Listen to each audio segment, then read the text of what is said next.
ધ્રોલના સુમરા ગામે સામૂહિક આપઘાતના બનાવથી ચકચાર મચ્યો છે। માતાએ 4 બાળકો સાથે કૂવામાં ઝંપલાવી આપઘાત કર્યો છે। ઘટનાની જાણ થતાં ધારાસભ્ય મેઘજી ચાવડા સહિતના આગેવાનો હોસ્પિટલ પહોંચી પરિવારને સાંત્વના પાઠવી હતી। આપઘાતનું કારણ જાણવા પોલીસ દ્વારા તપાસ શરૂ કરવામાં આવી છે।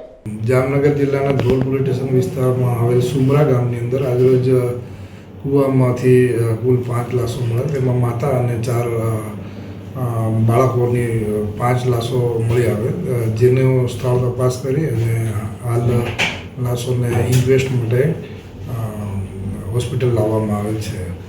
પ્રાથમિક દ્રષ્ટિએ પૂછપરછ કરતાં અગમ્ય કારણસર માતાએ બાળકો સાથે કૂવામાં કૂદી અને આત્મહત્યા કરેલું જણાઈ આવેલ છે।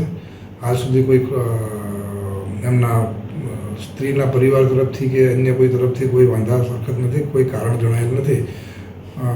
એ બાબતે હાલ પીઆઈ શ્રી ધ્રોલ તપાસ કરી રહેલ છે। આગળ અત્યારે એડી દાખલ કરી અને પીએમ કરાવીને આગળની ઘટતી કાર્યવાહી કરવામાં આવશે।